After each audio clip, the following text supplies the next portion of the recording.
Hey everyone, it's Hannah. I wanted to quickly ask if you are enjoying the podcast, please leave us a 5-star review. It goes a long way in getting the show in front of other listeners. If you listen on a platform that doesn't do reviews, please follow us on social media, like the show, or leave a comment. Thank you. We love you guys, and we hope you enjoy the show.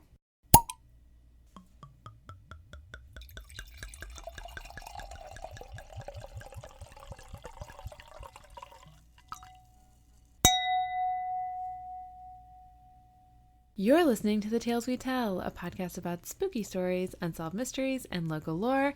I'm your host, Hannah Parch. And I'm Katy.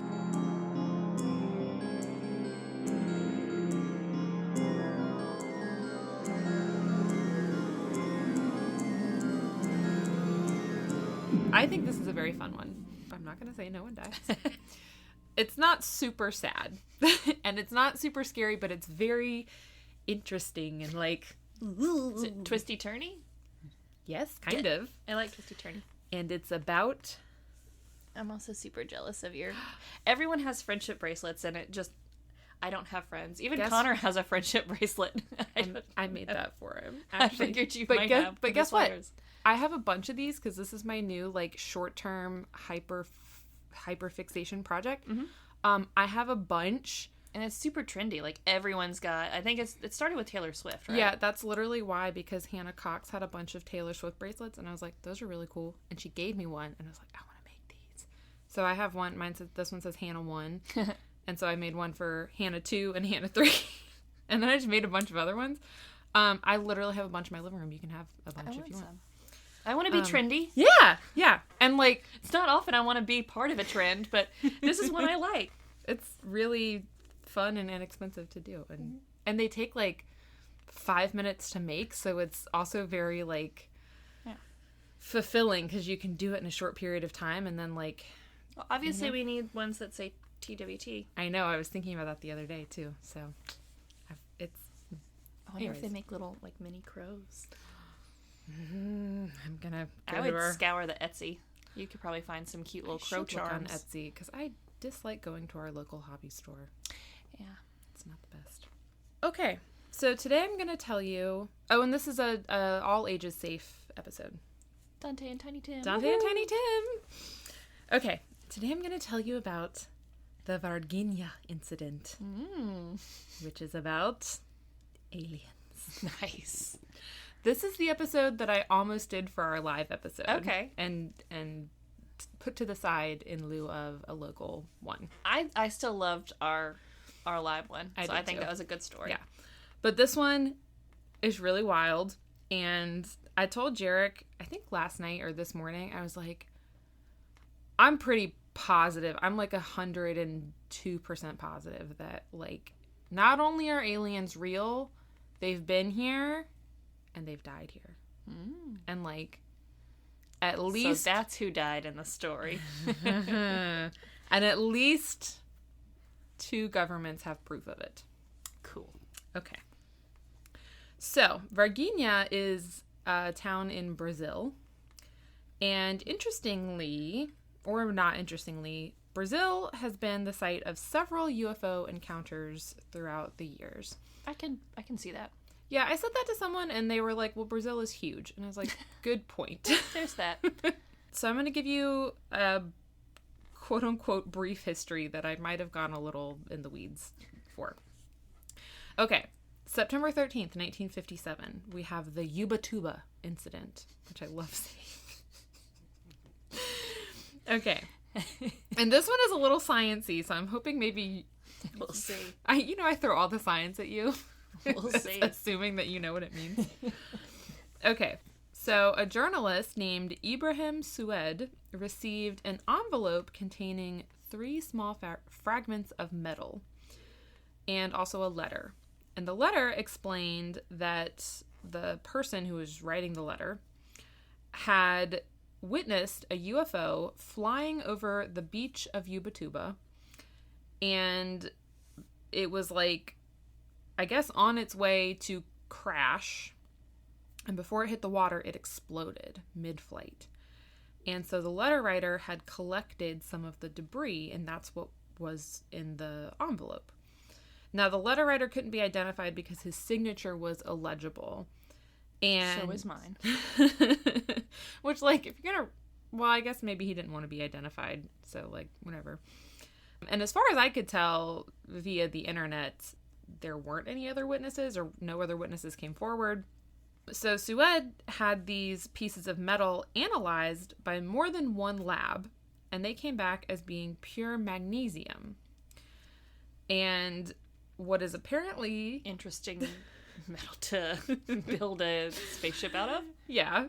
And what is apparently interesting about this is the sciencey part, and I'm just going to read the quote because I did not understand this at all.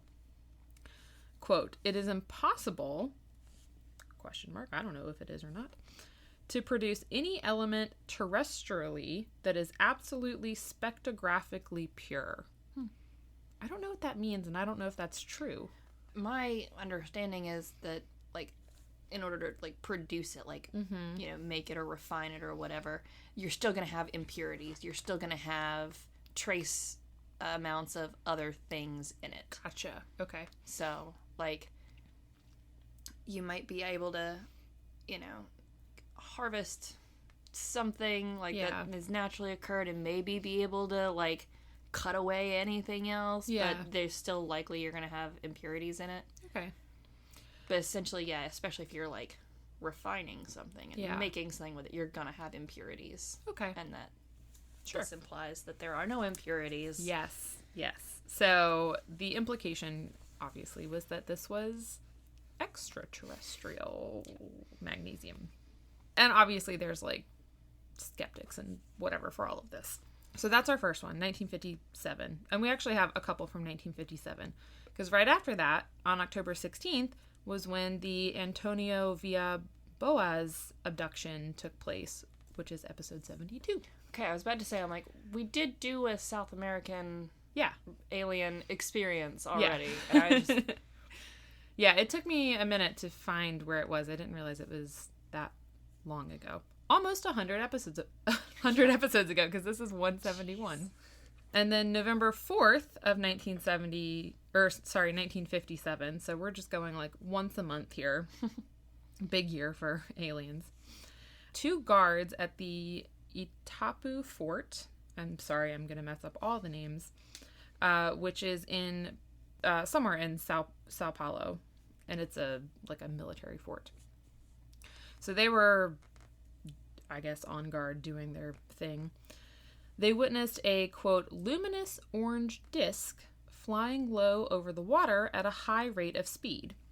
And so they watched it. It was coming towards them, stopped over them, and then it emitted a heat wave, like, directly at them that caused 1st and 2nd degree burns on 10% of their bodies. Rude. I know. Rude. I know. Burns are awful. Not good. The way it was described in one article was like, it stopped over them, it emitted this heat wave, and then they, like, felt like they were on fire and started screaming. 10% is actually a large portion of your body, too. I know. My brother got 2nd and 3rd degree burns on 10% of his body. Ugh. And that was basically his... Third. He had to have skin grafts on his hands. Ugh. And so, like, yeah, to add insult to injury, or to add injury to injury, more like, you know, where they actually took the skin grafts from, you know, they described it as like a cheese grater almost. Oh. And, yeah, like, just literally just pulling a layer of skin off. And then, yeah, so, yeah, it was his hands and up his forearms, and those were where the skin grafts were. But, like, all of his, up his arms, he had tattoos on his shoulders. And, you know, one especially is basically a melted mess. Oh, wow. Man, that's rough. And so, yeah, and, you know, he had a couple burns on his face. And maybe a little bit on his chest, but not really. But yeah, it's mostly just his arms and his hands. Yeah. And that was the 10%. Jeez, that's a lot. Yeah. Yeah. And like that's what I'm saying. Like 10% sounds like a small percentage. Yeah. But when you think about it actually covering that much, you're like, oh. Yeah. Oh my. Well, and like depending on where it is too, like I mean your arms are important. Hands and arms are Yes. And he was a police officer, so like everyone was very worried about, you know, his recovery. Like, is he going to have full range of motion on his hands? Is he going to be able to qualify with his weapon? And blah, blah, blah. Yeah. So he's fine now. Good. Very glad. And also, like, I think sometimes people forget, like, second-degree burns are very painful. Very painful. I got those from the sun, which, wear your sunscreen, everyone. And that shit is not fun. Your skin basically falls off. Yeah. Well, I mean, it blisters. Yeah. And, like, third-degree burns... your skin dies. Yeah. And so, like, that's the thing is, like, I think I'd read somewhere that, you know, in some ways, third-degree burns are actually less painful than second-degree. Because it, like, kills your nerves, I think. Yes. It actually burns off the nerves. So it's just kind of the outer perimeter of the burn area that hurts. Yeah. Yeah, I remember when I got that burn, because I was, like, 17. I remember because it was, like, 3 weeks before I was supposed to get my senior pictures for school. Fun. I had to reschedule those. And my mom was, like, treating me, obviously, for these. And, you know, like, how sunburns just get worse over a couple days. Like, they're not as bad the first day. It develops. Yeah. Yeah. Well, no, it doesn't develop. It's your skin cells commit suicide. Yeah. So, like, as we were realizing how bad they were, there was a point, because, like, my skin turned, like, purple, but it was mostly, like, swelling and whatever. And there was a point where my mom was like, I wonder if these are third-degree burns. Like, she was looking in, like, her old nursing textbook, and I was like... And she was reading up on that, and I was like, so doesn't that mean it shouldn't hurt because this all hurts? They were not. They were second-degree burns. It was fine. I'm better now. I recovered. Wear your sunscreen and don't fall asleep on the beach. Okay. So also during this heat wave situation, the entire fort lost power, including all of their backup circuits. It was eventually investigated by the Brazilian Army, the Brazilian Air Force, and the United States Air Force, which I don't know why we got involved, but we did. We're in everybody's business. That's just what we do. Someone says aliens, and we come running. We're just like, what'd y'all say? Where? And one of our Air Force people, a guy named Donald Kehoe, went on record saying that he believed it was like a extraterrestrial event, and he believed it was a warning visit from aliens because of the recent developments of the atomic bomb and mankind's ventures into space. Which I was like, you got a point there, Donald. Okay. I mean, yeah, warn us about the bomb, sure. Space belongs to everybody. If they can zoom around to space and come and warn us, then we sure as hell have a right to space, don't you think? And also, like... Rude. Aliens, these particular species is rude. And also, what kind of warning? You just warn two people by, like, trying to set them on fire? You're like, melt no, them. Not you two. No. You guys gotta stay here. You're grounded. They're like, we didn't have anything to do with it. It was the German scientists, not us. Like, go north. It's not us. Or go, if you want other Nazis, go to Argentina. I do really love the whole, like, theories about aliens, like, basically knowing that we would be, like, irresponsible with nuclear weapons and, like, basically foreseeing that we're, like, destroying our planet and trying to warn us. Aliens are the United States of the rest of the galaxy. Trying to police everyone. Yes! Getting all up in every other planet's and species' business. They're like, oh no, you are not responsible enough to handle with these toys. You can't. We will be taking this away now. You cannot have these weapons of mass destruction. Yeah. We will be taking them from you. And not nicely either. We're gonna get all up in your business. Like, we're gonna build some shit because we're gonna be here for a while. Yes. Sorry, stuff. I guess. This is stuff. Tiny. I mean, well, we still have the sensors. Okay, so it's the end of 1957. So we're gonna roll right into 1958, January 16th. This is where you get your first picture in your dossier. It's a real dossier. I know. I went and bought printer ink for this. Nice. Okay. Oh, so, cool. I know. So on January 16th, the Brazilian ship, the Almirante Saldanha, was off the coast of the Espírito Santo, about to set sail, and the captain, as well as several scientists and crew members on deck, saw a flying object in the sky. Yep, right there. That they all described as having a ring around it like Saturn. And, like, they all saw it at the same time, and there was a photographer on deck, and he got a picture. I think he got several pictures. They were all hard to see, so that's the best one that I got. I mean, it's also, dark lighting in here right now, but, yeah. like, I saw it right off the bat. And it's 1958, so, like, not bad. There's that one. I'm also, I always curious, is there anyone who's, like, an aeronautics specialist or anything that listens and can tell me? UFOs are often described as, like, this flying saucer shape. Is there some sort of, like, aerodynamic benefit to that shape? Like, is it really better for flying? Like, I would be fascinated to know why don't we have saucers?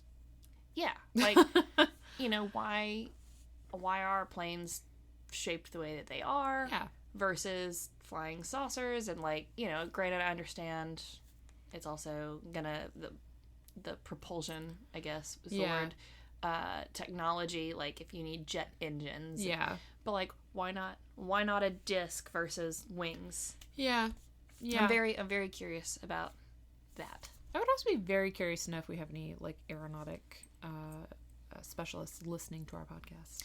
That would be awesome. That would be really cool. Just in general, like, you don't have to answer our questions. Just, like, raise your hand and say, here we are. But, like, you've seen some of these, like, high-tech stealth planes. Yeah. That, they'll have in the news or they're in movies and whatnot. And they are typically, like, very kind of almost flat. Yeah. And, like, triangular. Yeah. And which I feel like you see some, like, UFO lights in that shape. Like triangular shapes in lights. I feel like you either see a triangle or the circular ones. So I don't know, maybe we just haven't. I feel like it has to have something to do with, like, the technology that we just don't have yet or have. I don't know. But uncovered. Yeah, someone figure that out and tell us or comment. I don't know. Good question. All right, we're jumping ahead 10 years. To August 25th of 1968 in the town of Linz, Brazil. And this is a woman named Maria Jose Sintra. And this poor woman, God bless her. So I think she was a nurse, or she worked at this sanatorium, and she was living across the street from it or something. She lived nearby, or I don't know, she was asleep in a place that was nearby. So she wakes up around 4:30 in the morning to some strange sounds, and she looks out her window and she sees what she thinks is a patient of the sanatorium. And the sanatorium is called the Clemente Ferreira Sanatorium. Again, so sorry about all the names. And she's like, oh, this person needs help. She's like, I'll be down in just a second. Let me, like, get dressed. So she goes down there and she describes this woman as 5'2", light-skinned with big green eyes, wearing a blue shiny cape over a long-sleeved dress. As far as I know, she was human-looking. The woman spoke to Maria in a language that she didn't understand, but she held up an empty bottle. And so Maria was like, you're thirsty. Let me fill up your bottle for you. So she takes the woman to the water fountain, fills the bottle up. The woman drinks some of the water. She, like, thanks her. She thanks Maria, whatever. And then the woman's like, bye, I'm leaving. So she goes to leave, but Maria notices that she's not going towards the exit. She's going towards the garden. And the garden is enclosed. There's no way out. So Maria follows her. And in the garden, she sees, the article I read says a pear-shaped object. But then I heard a recording of Maria describing it, and the translation for that was a disc-shaped object, so I don't know if it was just a weird translation. And it was floating about 1 meter off the ground. She could see through one of the windows in the craft a pair of hands working a control panel. I believe the woman gets into the craft, and the craft takes off. Maria said that when the craft took off, all the lights in the hospital and the town went out. And so Maria freaks out, naturally, and tells someone about this. Eventually, investigation finds shoe impressions in the waxed floor. I guess the floor had just been waxed inside the building. And so they find, like, Maria's shoe prints, but they also find, like, high-heeled shoe prints, which, like, they didn't say they were, like, weird shoes. They were just like, oh yeah, there was another person here. Yeah, just proof that she was not alone. Yeah. And then they also found scorch marks in the grass where the craft had been that were 5 to 6 feet in diameter and 6 to 7 inches deep. And that's all I have on that. Just this Maria having, like, the worst night of her life, probably. Being like, I guess they wear high heels. It sounds like one of those books. Do you remember? Well, she sounded pretty fashionable. About, I know. Nice long sleeve dress. It just seems elegance to me. Cape. And then a cape, I for love a sure. cape. Who else was wearing a cape? Didn't we just do one? Oh, the Belfry guy. The guy that killed the girls in the church. Oh, yeah. The last girl, she wore a fashionable little cape. That's something that I would like to see come back into trend is capes. I had a Barbie that had a cool cape with sleeves. Mm-hmm. It's very fashionable. It was also like from the 60s because it was my mom's Barbie. Yeah. But like capes and capelets. Mm-hmm. What's a capelet? It's a short cape. Oh, yeah, let's bring those back. For the winter. Winter 2023. Yeah. Capes and capelets. Okay, my next one. I'm not going to give you too many details because this will be... Oh, cute. Seems like your butt would be cold. I prefer a whole cape. Oh, which I have. Yeah, a couple of. We have 2 capes. Okay, this next one I will be doing an entire episode on. I actually almost stopped what I was working on and was like, this will be the new episode. And I was like, stay focused. Stay focused. In 1977, the Colares Island incident, which is fucking wild. I don't know how I haven't heard of this before. So in 1977, the people of Colares Island were just fucking traumatized. So there were numerous UFO reports from the residents of the island claiming that they were being attacked, harmed, injured, and sometimes allegedly killed by UFOs. Cool. Yes. UFOs also like beings who were coming off of the UFOs, just like your worst nightmare of a UFO alien invasion. These people were like, it's actually happening here. Can someone please help us? And so the mayor was like, yes, this is happening. Brazilian Air Force, please come help. This is your job, I believe. And so the Air Force was like, fine, we'll come see what's going on. So they came in between, I guess, late 1977 through early 1978, and they called it Operation Saucer. They had this operation going for only 4 months, and then they closed it, stating that they found, quote, no unusual phenomenon. However, they did acknowledge the significant injuries suffered by the residents, and they did capture some photos, which is your second picture. Which is like, government, those were all pictures of like things in the sky that they captured. Mm-hmm.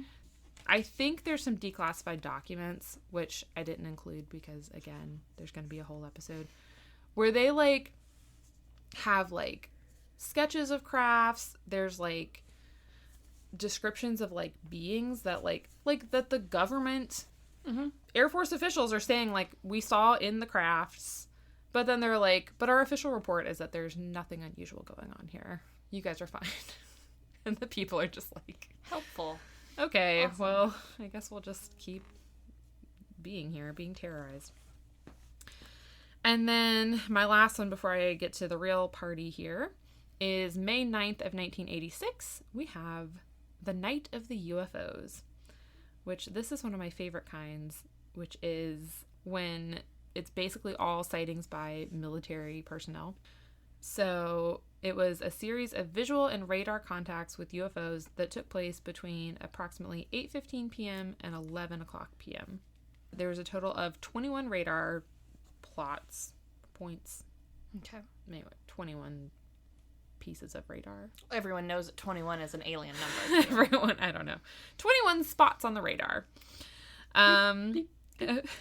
Of the visual contacts that were made, which were seen by both air traffic controllers and pilots, they saw... The radar didn't get jammed, did it? Raspberry. Lone Star. What are you saying? Spaceballs. No, I have not seen that. Oh. We've talked about that. No, we haven't. There's lots of things that you haven't seen that you're missing out on. Pretty sure we have talked about how I haven't seen Spaceballs. Okay, well, next time I go to the cabin, because all of our DVDs now live at the cabin. Oh, okay. I will be getting our copy of Spaceballs and bringing it home so that you can finally watch it. Okay, fine. But yeah, there's a radar guy. He's like, the radar, there's something wrong. I can't find, I'm missing the bleeps, the sweeps, and the creeps. And he's that awesome dude from the 80s. Like, you've seen the Cops movies, or Police Academy, that's it. I have not seen those. Anyway, there's this actor who does really amazing sound effects with his mouth. Okay. And so he's like, the beeps, the sweeps, and the creeps. The beeps, beep, beep, beep. The sweeps, and the creeps. I don't know. I can't do any of it. I am not a talented voice actor. I'm not talented anything. I just exist. You're a talented podcaster. Oh, thank you. And mom. Thank you. And scientist. Thank you. I'm having a rough day. Anyway, that's the beeps, the sweeps, and the creeps. Okay. I thought you were going to make a MASH joke, but no. Okay. MASH the TV show? Yeah. Or MASH the game? Oh, no. MASH the TV show. Well, I mean, you never know. We've got friendship bracelets are in This is vogue true. right now, It's so true. like MASH could be back in vogue. This is true. Okay, so 21 radar plots, beeps and creeps and sweeps. Mm-hmm. So the visual contacts that were made, they saw red lights that changed to yellow, green, and orange. They saw white lights that changed to red, green, and back to white. And they also saw red lights that seemed to turn off at the same time that the radar contact was lost, which is really freaky to me because that implies that it just disappeared. It went dark. Yeah, like, hate that. One of the encounters was 5 radar points that they watched doing zigzag patterns and making 90-degree turns, which I understand is hard to do when you're flying. And their speed was estimated at Mach 15, which is very fast. For context, Mach 1 is the speed of sound. I know from the right stuff. Mach 10 is what they're trying to get to at the beginning of the new Top Gun movie. Mm. And he goes over that, which is very reckless because he's Maverick. Yeah. And he's got to. I don't think he gets close to Mach 15. I don't think...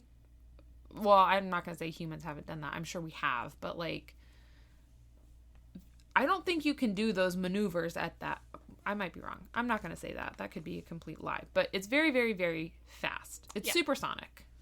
Well, I mean, just run a straight line as fast as you can and then try and make a 90-degree turn. Yeah. Just running is hard to do. Yeah. So you can imagine trying to, any time that you've been driving and you're like, oh, shoot, there's my turn, and you've turned too fast. Everyone has done that at least once in their life. I wrecked a car that way. Exactly. See, and so that's, fast, but not Mach 15 level fast. Yeah. So, fun fact, the car that I wrecked, my very first car, Jarek and I actually found the spot where that happened, mostly because we were driving back from New Jersey from his cousin's wedding, and so we were going through Virginia Beach, which is where I wrecked the car. I somehow remembered the spot, found my best guess at where the spot was. Stuck a Tales We Tell sticker on the pole that was there. Nice. So, vandalism. No, in memoriam. In memoriam, yeah. I think I posted a picture of that on our Instagram, so... Okay, the altitudes of these guys, MiGs, can we call them MiGs, or is that reserved for... I don't know. Okay, that's a Top Gun I won't term. stop you. Okay. The altitudes of the various MiGs, I'm not going to say it. It sounds weird. Yeah. Was between below 5,000 feet to above 40,000 feet. Which seems... 40,000 feet. Wait, below 5,000 Yeah. and above 40? So there was between 5 and 40, there was nothing. So no, they were either super low or super high. No, that was the range. So it was either above 5,000 or below 40,000. No. So they would go as low as somewhere below 5,000 feet, but they could go as high as above 40,000 feet. Okay. I thought you were saying they were only spotted No. either super high or super low. No. But that was the range at which they could go. Okay. The Minister of the Air Force, I wrote Minister of Air Force, which is how it was written, and that sounds weird to me. So I'm going to say Minister of the Air Force, held a press conference on May 23rd confirming all of these events. He's like, yep, this happened. And this is a quote from him. He said, "It's not about believing or not. We can only give out technical information. We have no explanation." And the official report on the incident was declassified in 2009. Nice. Love that shit. Declassify all of the UFO sightings by Air Force stuff. I don't know. I want to know all of... I mean... I don't know. That's the shit that they can't make that up. Yeah, but at the same time, like, to what end? Like... I don't know. I mean, obviously, like, nothing serious or real has come of it. Oh, yeah. So... Except that we know. I mean, what's the point? Kind of like, aha, yes, now I have... Yeah, their government also saw something weird. It says so right here. We saw something weird. End of story. Like, okay, congrats. Now you have other people. Like, now what? Like, it doesn't... It still doesn't explain what it was. True. Still not answers. It's just more people saying, like, yeah, no, something was weird happening. We don't know what it was. I feel like it's important because there are so many things that, like, happen that the government or governments, aka will happen later in this story, will say, no, this didn't happen. Like, you're just wrong. You're misremembering it, or you saw something... You think you saw something and you didn't actually see that. You saw something completely differently. I understand the principle of the thing of, like, not keeping secrets, but, like, that's what governments do. Yeah, and I get that. So, like, there's part of me that's like, yes, like, let's go on record with someone, at least, like, I like that we have it on record somewhere of certain government officials being like, yep, there are things flying around in the sky sometimes, and we have no fucking idea what they are. Think of governments as, like, parents. Go with me on this. Okay. So, our buddy Stephen LaChance, you know, when his kids were like, oh, I just saw a monster in the basement, or, oh, my dead aunt was in my closet. She told me not to tell you. Oops. And he was all like, nah, I'm sure it's fine. Like, there's no monster. Like, I'll go down and check. Everything's fine. Meanwhile, he's also seeing spooky stuff. And so, like... But he's, you know, basically lying or covering up or whatever the things in order to keep the kid from freaking out. Yeah. And then years later is like, oh yeah, no, I totally believed you. Like, I was super freaked out too, but, like, I didn't want you to actually be scared, so. Yeah, that's true. That's what I think of when we're talking about, like, governments declassifying these documents that basically say, oh yeah, no, weird stuff happened. We don't know. Yeah. Like, yeah, you were right. You saw something weird. Congrats. We don't have answers. Okay. So, like, I'm cool with it as long as they're going to declassify it later. Like, I'm cool with this scenario as long as we follow the line and just like Stephen did, once we're old enough... Yeah. Then we write the book about it. We get to know the truth. Like, for example... I need the Brazilian government to declassify this shit and tell me what actually happened, because I know there's pictures. I know there's pictures, Katie. I mean, I'm sure there is, but at the same time, do they even know what happened? Yes, they do. I am so convinced that they do. Katie, you don't even know. I don't know. There's at least 4 people. No, yes, there's at least 4 people alive. I am convinced. I am so convinced there's at least 4 people alive right now in Brazil who have seen an alien, a live alien, and the government knows it. Okay. Yes, but then, you know, they tell people start to freak out and panic and, like, oh my god, the end of days, aliens are coming, and everyone loses their mind. Yeah, well, you know what? Sometimes you just... We don't have enough pandemonium going on in our world right now. Listen, we need to throw aliens into it. We made it through a pandemic, and it's fine. And the aliens... Okay. We'll get to it. Also, I love that we can refer tentatively to Steven as our buddy. Yeah. He's following the podcast, guys, on Instagram. I'm gonna just force our friendship on him. I'm gonna also force it on him and us. Okay, so we've gone through the 50s, the 60s, the 70s, and the 80s, which brings us to 1996. Woo. It's actually January of 1996, so I am still 5. You are still 6. Right? No? 7? Are you 2 years older than me? Mm-mm. Wait. It's just, no. Okay, never mind.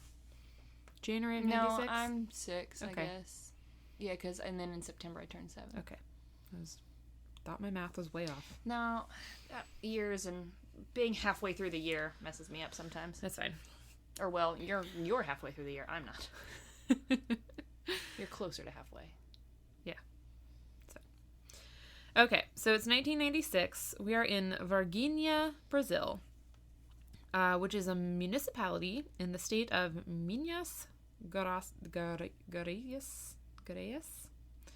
Whatever. I like that you have a little bit of a Russian accent in there. Thank or like you. An Eastern European twang to It's it. the only one I know. I'm so sorry. No, it's funny. It's great. Gracias. Well, when you said Varginha the first time, I was like, oh, is this like, maybe Italy or like Bulgaria Varginha. or something? I was thinking, I was anticipating somewhere like European or even Eastern European. And you're like, Brazil. And I was like, I could see that too. Yep, Varginha. I think I'm saying it right. Varginha? It might be Varginha, now that I'm saying it, now that I'm thinking. I watched a whole documentary about it, which I meant to mention at the top. There's a really good documentary. It's called Moment of Contact. It's on Amazon Prime. If you want to buy it, if you want to watch it free, it's on Tubi. And it's by... I did not write down... It's by... James Fox. James Fox. Okay. It came out last year, I think.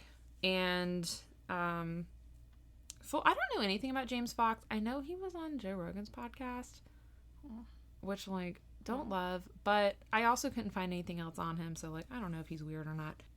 The documentary is really great, is all I can say. So, and also there's not a ton on this whole incident on the internet. So, and he actually goes to Varginha and interviews people who were there, because this was less than 20 years ago. So almost everyone is alive. I mean, I'm going to say almost everyone is still alive. So he's talking to people who were there. And he's going through what actually happened. Almost everything I've gotten is from that, which are first-hand accounts, assuming that he didn't pay off all the witnesses to say what he wanted them to say. So right. Again, honor system here. Okay. Varginha is in the southeastern part of Brazil, and it is what am I saying? It's equidistant from Rio de Janeiro, Sao Paulo, and Belo Horizonte, which are Brazil's 3 largest metropolitan areas. So it's right in the middle of all of that. And its main export is coffee, in case you were wondering. Okay. How do you spell it? Varginha. Varginha. I was kind of right with the Russian. Varginha. All right. Okay. I just saw something that said the Varginha Incident, and I was like, nope, don't want to look at that. No spoilers, no spoilers. Okay. So, on January 13th, 1996. Oh, you can look at your next picture. Carlos de Souza, which this is a recent picture of Carlos. He is, feels like to me, just the sweetest man in the whole world. Cute. In 1996, he was driving in the early morning to meet some friends, I guess for later, when he saw a large submarine-shaped craft in the air. It was 300 to 400 meters high, losing altitude, and trailing white smoke. Part of it had been torn off, like it had been in some kind of accident. And it was clearly struggling, and he would kind of describe it, like in the documentary, like it was like a washing machine that was like shuddering, like trying to keep altitude. He said it was headed toward the highway, but then it made, he said, a 360-degree turn, but the way he demonstrates it with that piece of wood is a 180-degree turn. And then it gains altitude, loses altitude, gains altitude again, and then the engines died completely, and it drops. And so Carlos, because I said he is, like, in my mind, the sweetest man in the whole world, he's thinking that there are people on board, or someone on board. Yeah. And he's like, I just watched something crash. People might be hurt. I'm going to go find this thing. I mean, I feel like that's a pretty normal response or reaction. However, if I saw like what I really thought was an alien craft, we've already discussed what would happen if we ran into aliens. Yeah, I feel like, Hannah, after your whole tirade of I need to know, you would just be very upset if you didn't go and see for yourself. You're like, oh, I saw something strange, and then the government came and investigated, but now they won't tell me anything. Well, you should have gone and investigated yourself. This is true. So he figures out where it is. He drives to it, and he finds the wreckage in a large field near a White House. And he's actually able to find the same spot in the documentary. Mm-hmm. He says there's chemical burns on the grass. There's lots of debris everywhere. He said there was a circle about 40 meters in diameter of burned grass. And the first thing that hit him when he got out of his car was the smell of ammonia and rotten eggs. Ew. I know, which... Ammonia and sulfur. Gross. I don't love the sulfur smell. You know why. I don't like the ammonia smell. I mean, I don't like the ammonia smell either, but, like, let's not bring sulfur into this, guys. That's very demonic. Yeah, I know. You've got a thing against demons. I've got a thing against cats. Got a thing against demons. You say that like I'm so prejudiced. I mean, you are. Specious. Oh, you're so much better than demons. Also, you have a cat. I know, that's why. No, because she pees everywhere, and she pees so much, and it smells like ammonia, and it's awful. And heaven forbid, like, oh, we've been playing outside in the water table, and now we've got these towels, I'm gonna go put them in the laundry room, and I just dump them on the floor while I go back to dealing with the child. And she's like, oh, something that's distinctly not my litter box. I'm gonna pee on it. Oh, Shelton's dirty yard clothes that he put on the floor in the laundry room before I could get to them to wash. Pee on them. I mean, I think she's just teaching you guys not to leave stuff on the floor. No, she's just a bitch. Oh my gosh. Okay, well, from what Carlos could tell, the craft that had crashed was about the size of a school bus, and he picked up one of the pieces of debris. He said it was very light, like... Shouldn't do that. If it's really from space, there's probably some radiation on there. That's true. And he said it was kind of like aluminum foil, and he was able to crumple it up in his hands. But then when he let it go, it, like, sprang back into its original shape. Now that is cool. That is really cool. That is some technology we could definitely benefit from. Right? But very, very quickly, like, within minutes of him getting there, the military shows up. And they were like, who are you? You have to go. Goodbye. Leave. And he was like, okay. Yeah. Because they had guns. That would be my response too. Yeah, he was like, okay, bye. I was just going to make sure there was nobody hurt. He was like, but you guys got this. Passing through. I do want to keep a little fragment of this for myself, though, because this whole, like, he's trying to, like, crumple it up and put it in his pocket. And it just keeps springing back and forth. Like, are you not taking anything more for the crash site? Are you like, no? Pew, bring. Just see, like, springing forth from his back pocket. Oh, well, gosh. Yeah, no, a bit, maybe. No, little piece. That was already there. It's fine. So, 7 days later, the Brazilian army has begun setting up a blockade in town for unknown reasons. Like, people are just going about their day, and they're like, the military's here. It's weird, they're blocking off streets. Yeah. I mean, if the military showed up in our town, too, I'd be like, you guys live like 30 minutes down the road. What are you doing here? What's up? No, you're not supposed to be here. Yeah, I hate, like, there a hurricane coming? What's up? What's going on? So, this is when 3 friends, who are your next picture, I'm going to try to not butcher their names. We have Katia Javier, who is 22, Liliane Silva, who is 16, and Valkyria Silva, who is 14. Liliane and Valkyria are sisters. Mm-hmm. They were walking home around 3:30 p.m., and they decide that they're going to cut through this vacant lot. Liliane is walking a little bit ahead of the rest of them, and she said that the graffiti on one of the walls caught her attention, and she just kind of like looked over towards it. And then she noticed a small creature crouched by the wall, about 8 feet away from them. Which 8 feet is like, what, here to the wall? Okay. Yeah. So this creature was, which the next picture is an artist rendering of the creature if you want to look at him. Yes, I do. Okay. Very much so. It was a bipedal creature, crouched down like it was scared. I know. He had smooth brown skin that looked oily, with no hair on it. 3 bumps on its head, almost like horns, but like more like just kind of little protrusions. Mm-hmm. Big round eyes that were red. And Katya would later describe, she said that they were 3 times bigger than human eyes. And she was specific and said that the red was not blood red, which I don't really know what she meant by that. Yeah, not the... What is wrong with you? This is what we're talking about right here. Get out of here. Oh. What do you want? I left the wine somewhere. I was going to bring in you guys the more fridge. wine. You left it in the fridge. He specifically asked, do you want me to put this in the fridge? I don't see it in the fridge. That's the problem. Oh my god. After I said it wasn't a scary episode. It's not scary. It's just like, this is like the tension building part. I know. You know, we're talking about this is the first description of a creature, an extraterrestrial. Yeah. Gosh. Jeez.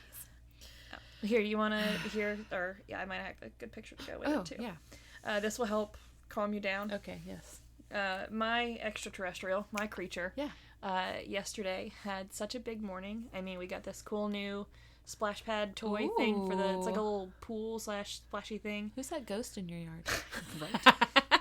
And so, we just had a big day, a big morning, lots of playing. Just he's a busy kid. And then we sat down, he had lunch. He kept falling asleep in his chair. Oh my god. He's still holding his fork, but his head would just droop over, and then he'd open his eyes and be like, "No, I'm still here." And he was all but falling asleep in his chair at lunch today. Poor too. Kid. Sweet boy. I don't know how he does it at school, because I'm pretty sure they nap from like noon to 2 at school. Dang.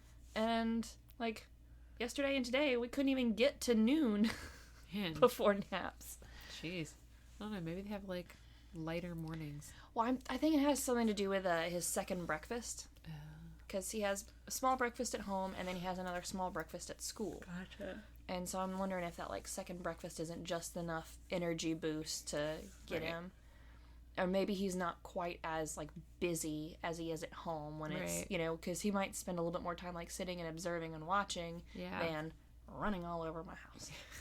Anyhow, there you go. Did that like settle your heart rate down a little bit? Yeah, it did. Get the ovaries fluttering instead of the heart. I know. Jeez. That's what I'm going to do after this. Maybe. I don't know. I started thinking about this little guy, not your little guy, last night when I was trying to sleep. I was like, I don't know, man. Are these the things that are out there? I don't know. Because I can't imagine this thing that we're talking about piloting a spacecraft. This thing looks more animal. I don't know. We'll get into it, I guess. Okay, so it also has very skinny arms. I don't know if I said that before Jarek came in here. I think you were getting to that. Okay. Also, speaking about being afraid, they said that it looked scared. Yeah. and that it seemed to either be injured or suffering from the heat, which is how I look when I'm outside, like suffering from this I heat. often do look scared.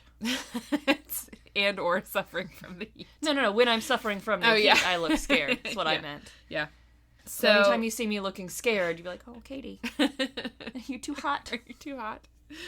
No, actually, when I'm too hot, I get angry and snippy. Yeah, same. Just that uncomfortable, like, I'm just uncomfortable. Last week when I was sick, like before I'd gone to the doctor, I never had a fever, but I feel like I was still having like little mini fevers almost. Like I would go through periods where I was basically having hot flashes. Like I felt like I was boiling on the inside out. And like I'd actually start sweating some. Yeah. And I'm like, I think that, you know, it's my body, like, it's not a full-blown fever, but it's doing that fever thing where it elevates your body temperature to kill off bacteria. So I'm like, my body is actively fighting something. Yeah. And Shelton's like, why are you, being so short and irritable? And I'm like, because I'm miserable and I'm taking care of your child while you're just standing there drinking coffee, snipping at me about nothing. He's like, oh, huh. Well, we really don't need the attitude. Oh, and I'm just like, I really don't need the gaslighting. Stop it. I really don't need the attitude. Well, you know what? You got it for free, Sheldon. Oh man, we say that to each other all the time. Oh though. Man, don't need the attitude. Good grief. Just like, he's like, well, you don't need to be so pissed. I'm like, I wasn't pissed until you gave me attitude. Oh my gosh. We don't have anything to actually fight about, so we just decide to one of us be in a bad mood, and it's usually me, honestly. And I'm super sensitive. Like, oh yeah, I act tough, but really I've got the RSD real bad. It's like everything he says is a personal attack on, and it's like a character assassination. Yeah. And I don't respond well. Jarek and I got into a fight over light bulbs last night, so I feel you. Well, I mean, on one hand, it's those are the fights that are easiest to usually come back from. Oh yeah, and like you don't stop talking for a day over light bulbs. Yeah, no, and usually later on you're laughing about it. Yeah, but it makes you really thankful for like. I'm glad we don't have anything like real serious to fight about. Yeah. True. Oh my gosh. Well, we can also be thankful that we were not these girls. Oh my gosh. I mean, as like tough and as like mellow and cool as I think I'd be about an alien encounter, I don't want one. I don't want to have an alien experience. I don't know what would be worse, like encountering like a one that's more obviously intelligent, like the one that our chat GPT came up with, where they were like talking to us, and you were trying to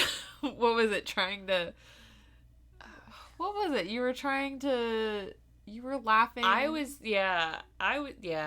Gosh, I don't remember. You were trying not to laugh about, I don't know what it was. You're trying not to offend them or something. Yeah, and I was trying to communicate, and you were like, we need to GTFO. Yeah. GTFO from the UFO. Yeah. So I don't know if it would be more terrifying having an encounter like that or having an encounter with something that looked more animalistic, where it's like, I don't know if this is like a cryptid or if it's like an because see, I would be afraid of both, because a scared animal is a dangerous animal. Yes, true. And so, if it looked more animal cryptid-like, I would, like, whoa, keep distance.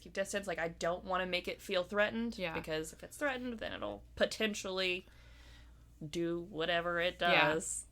Yeah. And I don't want any part of that. Yeah. But also, if it's intelligent, I'd be like, intelligent animals are also dangerous animals. Like, humans are intelligent, and a lot of that is what makes us dangerous. That's why I'm terrified of apes. You're terrified of everything, hon. This is true, I am. Except for needles. I'm good with those. Needles forever. I'm so good with needles. I told my doctor that the other day, because I had to get blood work done. Have we done a drug screening on you? It was like the nurse who was doing my blood. I was like, you know what? It's so funny. I am so anxious about everything, but needles are I'm so fine with them. I was talking to Corinne yesterday, and, my little critter, the little spider that you got, critter, her son, Everett, was playing with it. And I was like, oh, it's a spider. And just like, because she was like, it's an octopus or squid or something. It's a spider. And she's like, oh, not even an ocean creature, but sure.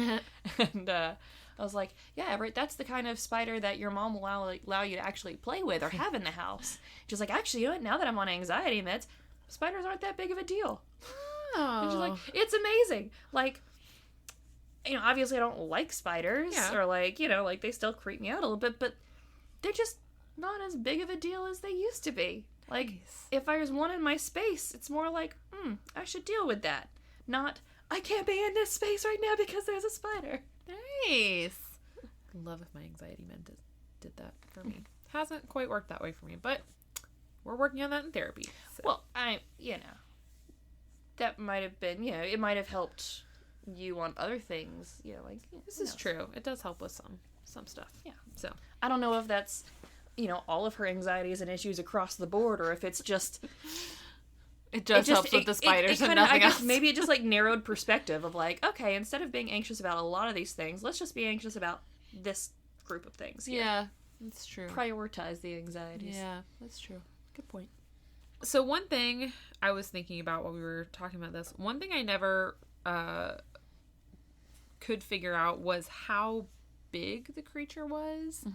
What I was imagining in my head was like, I don't know, like smaller than Kelly, my dog, everyone. So smaller than a 76 pound. She's gotten bigger. She's a chunk. I know, she gained some weight. 76-pound pit bull, but like maybe like the size of like a pocket pit is what I was thinking. Smaller pit bull. Sorry, like Olive. Yeah, like Olive size. Love that we're using dogs that no one else knows of. So, like, maybe the size of, what's a good dog breed to use? Since we're using pit bulls, which can be any size. Italian Greyhound. Yeah, that's like actually good. Like a... Whippets are bigger than Italian Greyhounds. Italian Greyhounds are real small. Okay. The Whippets are, like, in between the Greyhound and the Italian Greyhound. Yeah, okay. So that's kind of what I was picturing, was, like, kind of medium small. I was also just like, I'm on the, the thin limbs is what's making me think greyhounds. Yeah. And it's like crouched over. So like, I'm picturing like a smallish being, which like, keep that in your head for now. Like of what size we're thinking this thing is. Cause like, I'm not thinking it's like the size of a human, right? Like, I mean, but I don't know. Like, they haven't given me enough details to. They don't ever say. Like, no one ever really says. But like, I feel like the implications are that it is smallish. Okay, so the girls have all seen the creature now because who did I say? Lillian sees it first, and like kind of screams. Yep. And then Katya and Valkyria kind of catch up with her and see it, and they're like, ah! And then they run. So they freak out and they all run, and they're running back to Lillian and Valkyria's mom's house. And they later said, they were like, we were all Catholic or like children of Catholics. So like, we thought maybe we had seen like a demon or something. So they get back to their house, and their mom, Louisa, they tell her what they have seen. And they're like, we've seen, like, a devil. Like, I don't know what we saw. And Louisa's like, okay, get in the truck. We're going to go back. Because Louisa's just like, I don't know, you. I mean, no, like, okay, well, let's go see if it's still there. Yeah. And also, like, let's go get a better look of it. Yeah. Not just from shock and fear. Yeah. Like, a different mindset. And, like confront or whatever, so you don't spend the rest of your life, like, afraid of this thing that you think you saw. Yeah, yeah. Well, Katya, who is, like, the oldest, she's 22, she said, like, in the documentary, she was like, I was like, no, I'm not going back. Like, that was terrifying.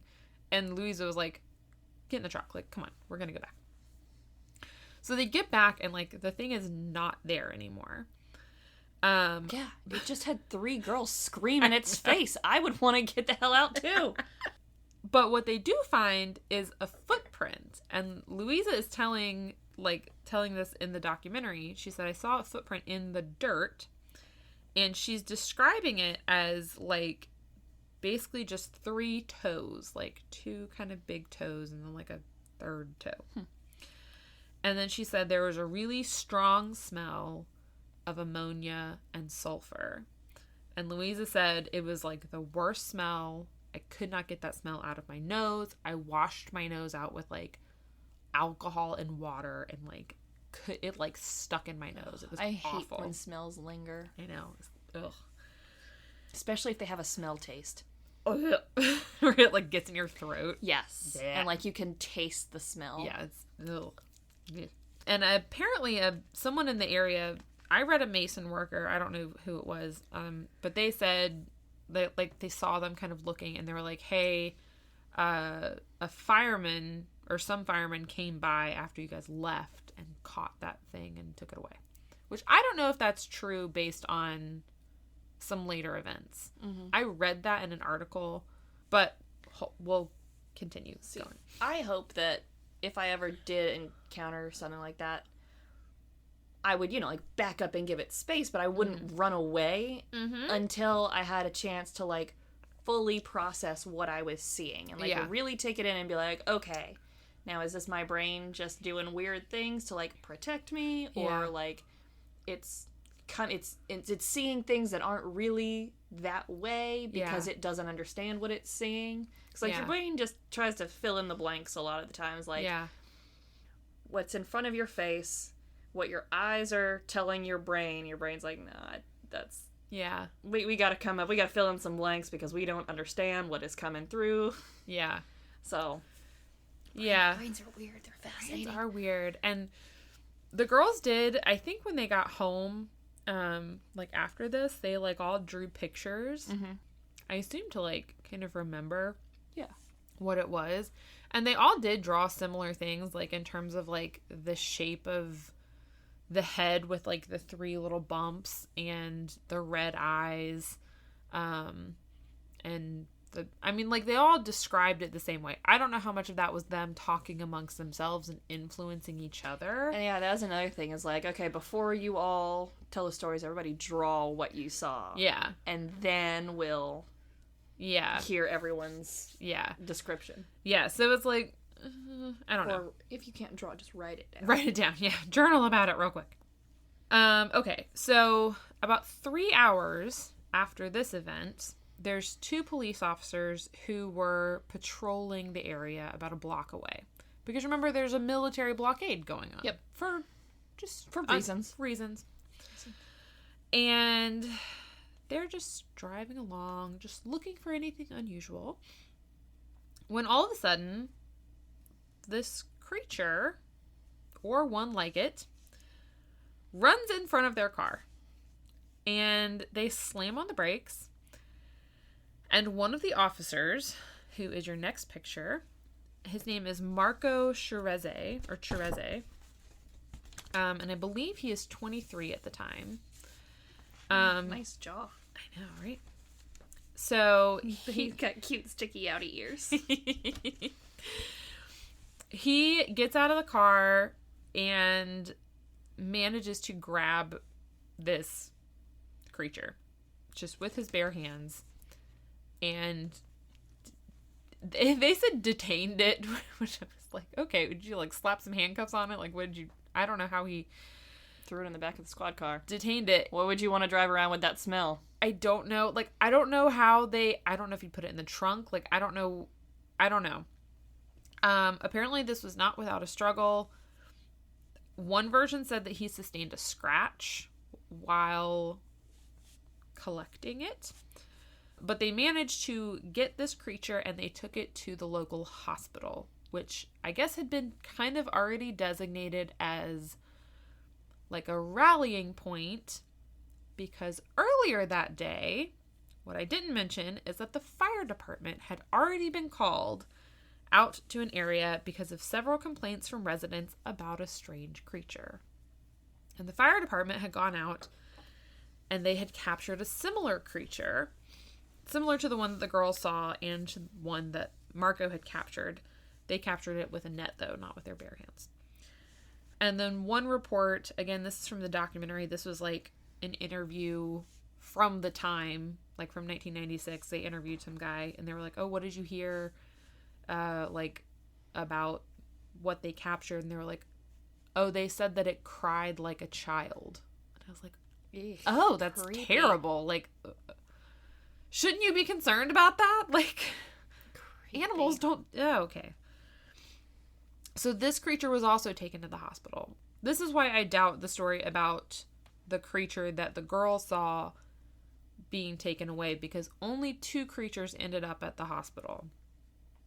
And it's unclear which one it was, but one of them arrived at the hospital alive and one of them arrived at the hospital dead.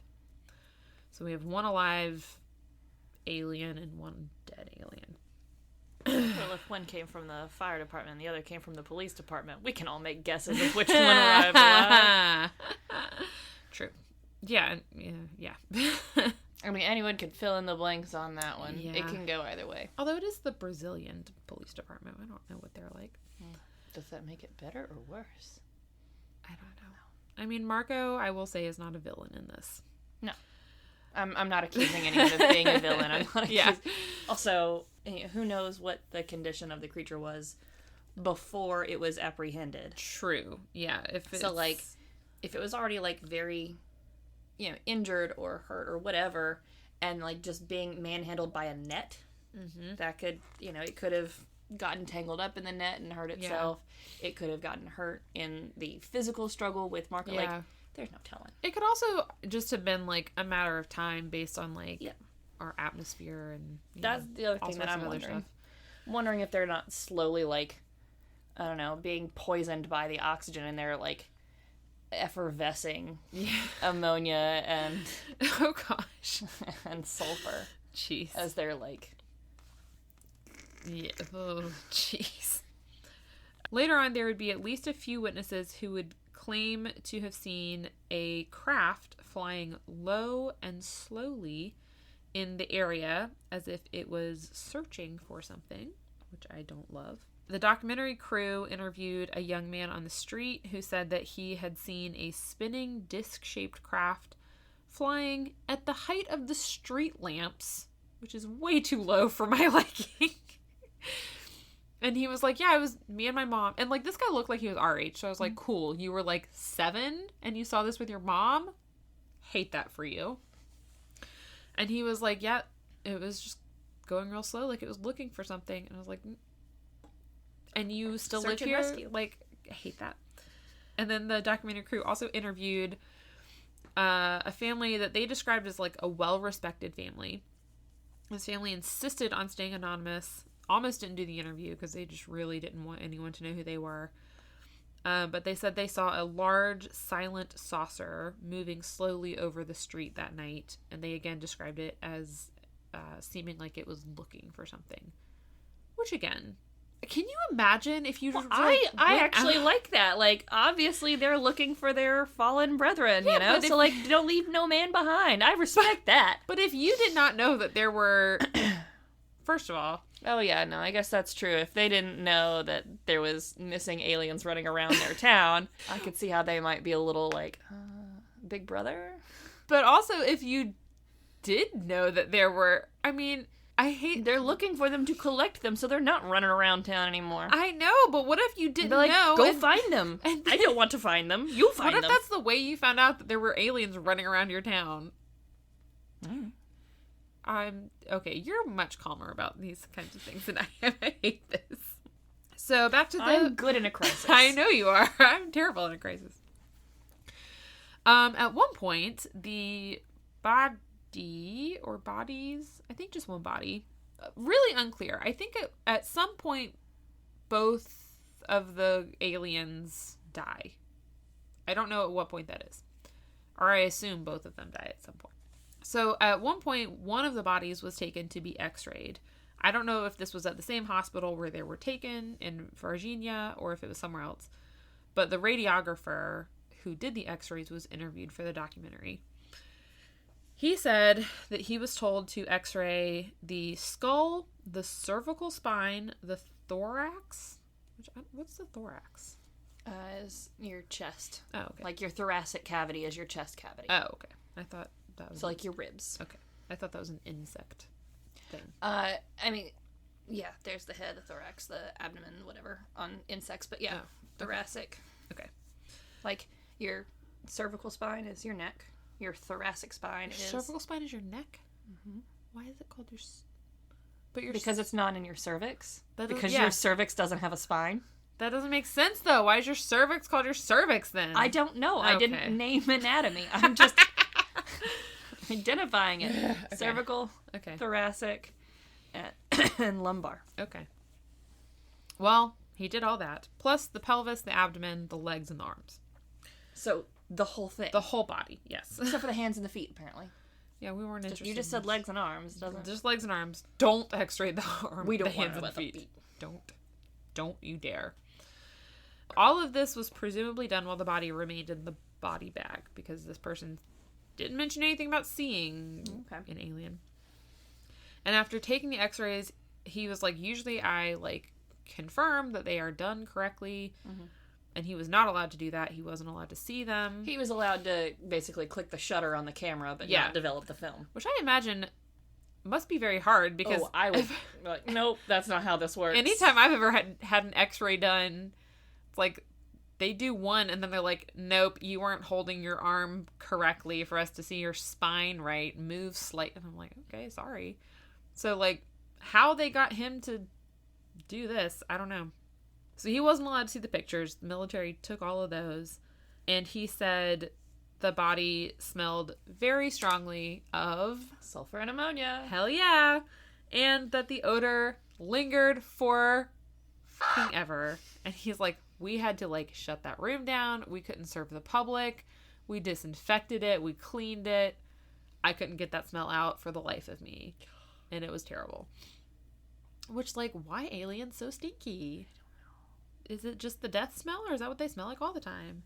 Maybe that's a pleasant alien perfume where they're it's from. Like pheromones for them.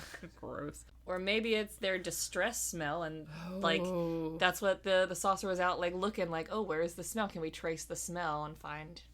Because wouldn't that be great if you could put off some sort of pungent odor when you were in severe distress? Yeah, but now so that people say you've been kidnapped and you're tied up and hidden in somebody's closet and you can't make a noise or anything. So, but the police are there. You can hear them, but they can't hear you. But if they could smell you, it's called stress farts. I like that idea, except now all I can think about is that all of those people, the girls and the radiographer and have that smell Carlos on them. Have that smell on them, and they're marked. Well, yeah, think of it like a bloodhound kind of a thing. Come in for them, oh, you've been in contact. You don't have the person, but they're, you've been around. But again, with dogs, smell as the smell dissipates. That's how they know, oh, it's been a while since they've been here. Let's go find where the scent is stronger. I think about that story you told me all the time about dogs telling time. Yeah, I think about that a lot. It's one of those memories that just stays with me a lot. Same, because I saw the video once, and it still sticks with me. Oh, I love it. So the documentary also interviewed a military person. I have military personnel, but then I'm like, that doesn't sound like the right term. It is. Okay. Military personnel. A military personnel. And this person spoke only on the very, very, very strict condition of anonymity, obviously, because he probably signed something and is breaking a bunch of laws. And he said that he was part of a convoy that was ordered to Varginha in the days following the incident.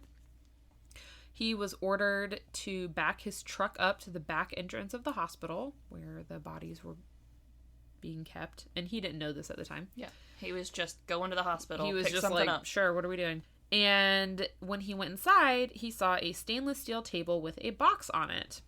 And then he looked inside the box. And he saw a creature with oily skin that was like silicone. And he noted that, and I don't know if he could see the whole thing, just part of the body. And he noted that the doctors and everyone around it seemed really tense and almost scared of it. And he described the feet. When he described the feet, he literally did this with his hand, like the Star Trek symbol.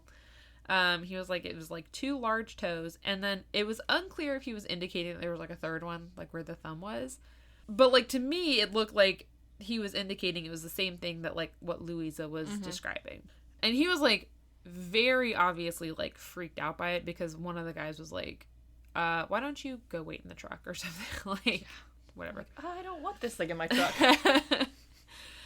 And on January 22nd, he transported the box with the creature in it from Varginha to the ESA Army base. And he was told in like no uncertain terms, like they were like, what did you see?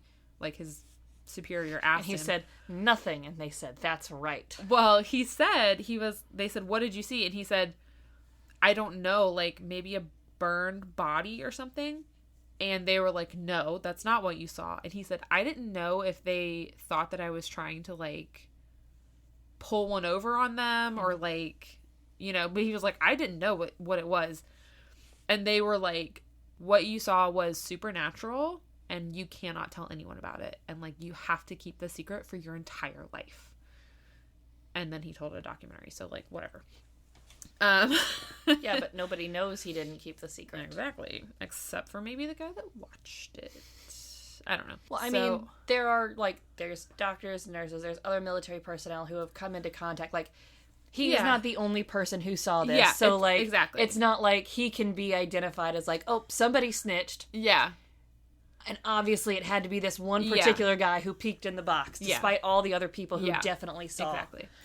And he also said that, like, when he was in there and he saw it, he's like, there was a guy there who had a video camera, like a camcorder, and he's like, he wasn't using it, but he had it. So he's like, I assume that they had, like, taken videos of this. So, meanwhile, Marco Cherez, remember him? Our guy that captured the... with his scratch that I was very worried about since you mentioned it. Yes. So he had developed an infection from that scratch. Shortly after handling the body of the creature, he said that he could smell that smell on him and that he felt greasy and sticky. Which, like, at first I was like, what do you mean he felt greasy? And I was like, nope, I know what you mean. Felt greasy and sticky. Like, I know what you mean. Especially if it was an oily thing that you touched. I know, just, ugh. And unfortunately, the infection just, like, kept getting worse. He was admitted to the hospital on February 10th and very quickly put in the ICU. And his immune system was just not fighting the infection. And unfortunately, very quickly after going into the ICU, he died. And his cause of death was undetermined. And according to his sister... some sort of unidentifiable bacteria. Yeah. According to his sister, a toxicology showed, quote, a granular toxin and, quote, 8% of fine-grained neutrophils, as well as an unidentified substance in his body. See, this is one of those things that it's like, I know these words, but I don't remember what they mean. I don't remember what granular toxins mean. And I know I've heard neutrophils, but I cannot remember what they mean. Great. Well, I looked them up. Thank you.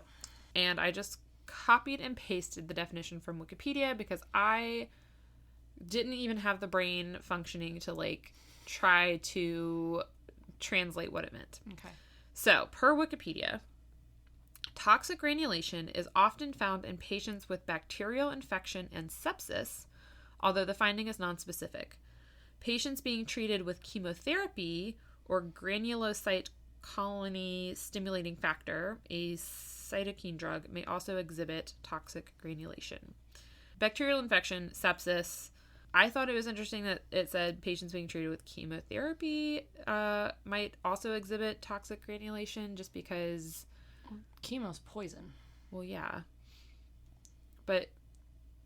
is chemo not also radiation, or is that different? They're different. Oh, okay. Never mind. Yeah, chemotherapy is a separate treatment from radiation. Oh, okay. Well, never mind. They're done, like, in tandem, like, not necessarily together. Like, you get, like, I used to go with my mom for some of her chemo, and I remember specifically going for one of her radiation treatments, and that was wild because it was, you know, it was basically, it looked like a big kind of X-ray machine almost, except, and I mean, I guess it was in a way, but it was, instead of like a little bit of radiation to see inside, it was like severe radiation, target this small area right here, kill tumors.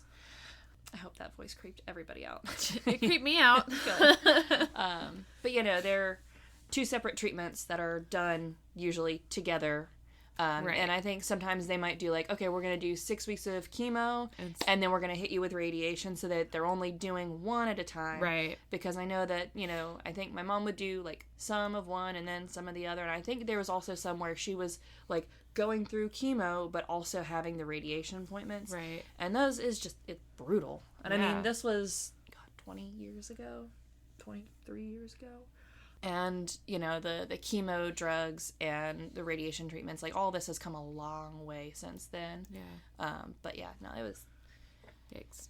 Anyway. Okay, well, so maybe, I don't know. What are neutrophils? Maybe white blood cells? I don't know. I kind of looked that up, too.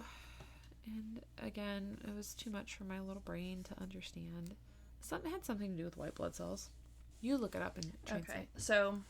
Going back to the granular thing, so, yeah, basically it's, like, clusters and, like, grains of bacteria. So, like, think of sugar, like, granular sugar. Granular means, like, small grains or particles or whatever.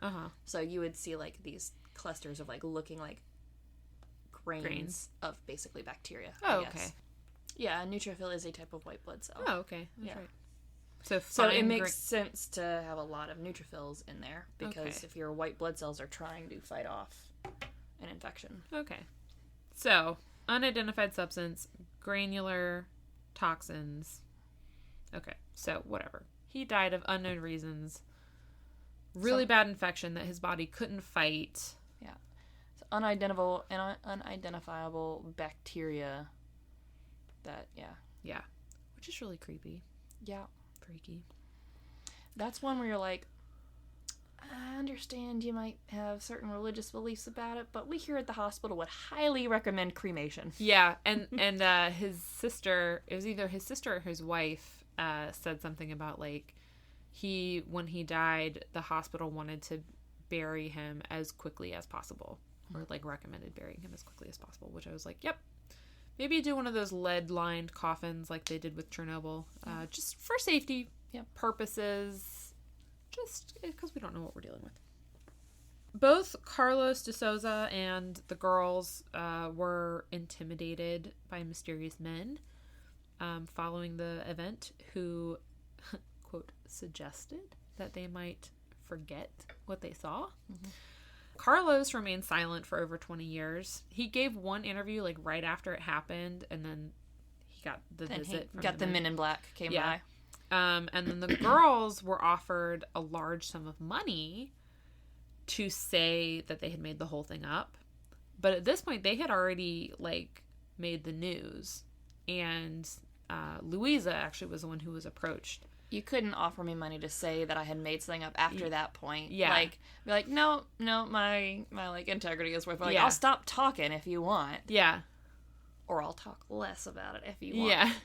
But I'm not going to say, just kidding, I made it up. No, not doing that. And that's what Louisa said. She was like, I'm not going to make my daughters liars. I'm not going to say that they were liars. And, like, because they were already facing so much kind of ridicule already for coming out with what they had said. And she was like, I'm not going to go against them and, like, force them to say that they made it up. And I can only imagine how many people out there have had, like, weird or unexplained experiences like this that are like, I'm pretty sure I just had an alien encounter, and tell no one, or maybe like one or two very close people, but they don't want it to get out, like, because of the ridicule and everything. So on May 8th, General Lima, who is from the Brazilian Army, Brazilian military, someone, he gave a press conference and he denied everything.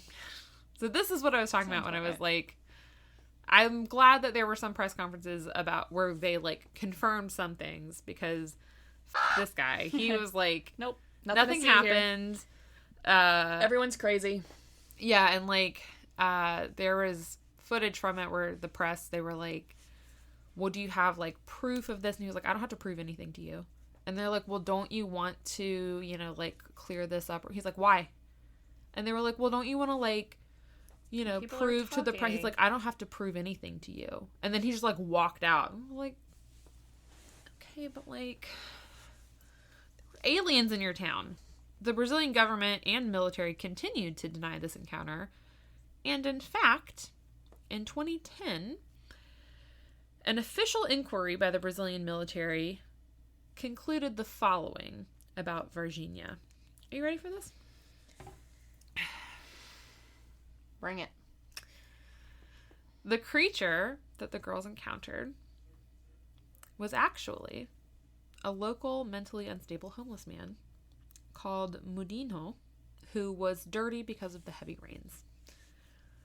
So this is why I was like, how big was this thing? Mm-hmm. What it, you know, like... But according to the military, it was just a man that they were mistaking for something completely different. I don't know. I feel like I've seen human people, like, in some scary conditions. Don't think I would mistake them for anything but human. Yeah, I don't really know how you can get those eyes wrong. Yeah. I mean, now, they did not specify if Mudinho was, like, you know that guy who has, like, who's, like, trying to turn himself into a lizard and has, like, all of the tattoos and has, like, the bumps on his head? That's what I was about to say, is, like, now, there are the people out there with the, you know, severe, extreme body modifications. Perhaps he was wearing, like, steampunk goggles that were red. Yeah, maybe. Perhaps. I don't know. But, I don't know.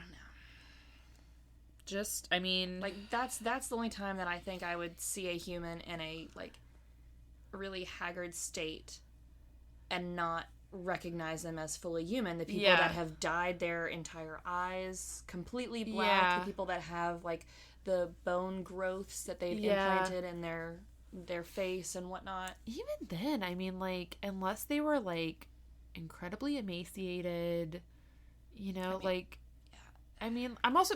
Gollum is who I was picturing. That's kind of what I was picturing in my head. Like a Gollum creature, you know, like, smaller than a human, gangly, with the legs that kind of come up higher than they should when they crouch, you know, like, I don't know. Okay, also according to this inquiry, the military trucks and personnel were all performing routine duties, obviously. Just routine, none of your business. Never routine. And the creatures allegedly seen in the hospitals were actually, quote, an expectant couple who had dwarfism. But why did they both die? I don't know. And also, this is acknowledging that the creatures were, or, like, what they saw was small, or smaller than, like, you know, an average-sized human. I don't, and then, like, there was like a quote, and this is, like, from the Wikipedia page, which didn't have very much information, and it was a quote from, like, a skeptic, and it was like, this is obviously, like, an example of an event of, like, something that, like, an event where nothing happened, nothing remarkable happened, and people are making a huge thing about everything, and I'm like... It's a lot of people to involve in a conspiracy. Yeah, like, this is the worst explanation I've ever heard, and to try to gaslight so many people. Yeah. And, like, the other thing, remember I said there were 4 people who have seen this creature, so it's, like, the 3 girls, and then it's the other guy who was with Marco. That guy's still alive, so the documentary crew went and found him, because they were like, we're going to try to interview him. And they found his house, they went to try to, like, talk to him, to be like, can we talk to you? Can we ask you some questions? And this guy was like, I'm gonna fucking shoot you if you don't get off my property. Like, I'm not talking to you about this. And he was like, literally leave or I'm gonna fucking kill you. Wow. Right now. And they were like, okay, we will leave. And then, like, very, I mean, rationally, in my head, I'm like, yeah, if that guy didn't have anything to hide, why is he... I mean, like, yes, there's plenty of reasons to be secretive or, like, to not want to talk, but, like... You don't know how many times this guy's been harassed, though. True, that's true. So, like, it could be, like, I have nothing to say, I have nothing, I have nothing to hide, but I also have nothing to share, and, like, people need to leave me the heck alone. Like, I've already said what I'm gonna say. Like, I can understand being badgered to the point of violence. This is true. So, our anonymous military source from earlier, he said that the rumors that he heard at the time was that the U.S. military ended up with the bodies. Of course we did. Of course we did. There is some evidence to support this. Like, there's evidence that U.S. aircrafts, like, essentially came to the base and, like, picked up something. And then there's also evidence, which is essentially witness testimony, to suggest that the Brazilian government has both photographic evidence and video evidence of the creatures. Like, one witness said that they saw, like, videos of, like, one of the creatures still alive. And so I'm like, oh my god! Like, does the Brazilian government, like, have a video of an alien that's, like, alive before it died? Like, oh my gosh. I lost my place. I was so upset. So worked up about so worked up by it. So, Carlos de Souza, Katia Javier, Lillian Silva, and Valkyria Silva all maintain their original versions of what happened in January of 1996. And who knows? Like, the Brazilian military and the government is the only other ones who really know what happened. But that is the story of the Varginha incident. Well, I loved it. I'll start with that. I'm so glad that you did not do that for our live episode. Just, it would have been wild. It would have been pandemonium. Like, maybe another time, but, like, no, because then we were able to, like, really discuss all the finer bits. Yes. And now when I go change the cat litter and I get a whiff of ammonia, I'll be like, aliens have been here. I know, and then every time I smell a fart, I will think both of aliens and also of distress farts. Distress farts. Which I think might happen, because, when you're nervous or when your bowels release. So if not stress farts, then stress poop your pants. There's a lot of ways you can alert. But, like, yeah, you gotta be real careful and, like, about your timing, because your kidnapper might, like, leave you there. You don't want to be sitting in that for a long time. You really don't. You gotta, yeah. So, you gotta... Wait till you're sure. You gotta make sure that this is your moment, like, man, I know that if I poop my pants, there is no way the officer won't hear me and save me and end this ordeal. Won't smell me. Sorry, yeah. I mean, it could be a very loud poop, too. That's very true. And, I mean, you could also always hope to disgust your kidnapper so much that they'll want to set you free. Just be like, listen, I'm just gonna poop my pants so much that you're not gonna I'm gonna be way more hassle than it's worth. You're not gonna want to deal with me. I get diarrhea when I'm nervous, and you're just not gonna want to deal with it. It's a lot of cleanup. Hope that's not a new rug that you just rolled me up in. I need to go home. Yeah, you do. Oh my gosh. Well, if anyone wants to see the pictures from today's dossier, you should check out our Facebook and Instagram at The Tales We Tell and podcast. Yeah, whole thing. Tales We Tell podcast. Tales We Tell podcast. If you want to see pictures but don't do the social media, check out our website, thetaleswetellpodcast.com. And if you want to support us, get yourself some sweet, sweet swag. We got a couple different awesome logo designs. You can put that stuff on anything. Head over to our Redbubble store. Search redbubble.com, The Tales We Tell. And if you want to support us but don't need the stuff, you can become patrons at patreon.com. You get commercial-free listening, early access, sometimes some fun bonus content, and every now and then stickers, love notes, all the good stuff. Yep. And that's it. That's all I got. We'll see you next week. Yep. Bye. Bye.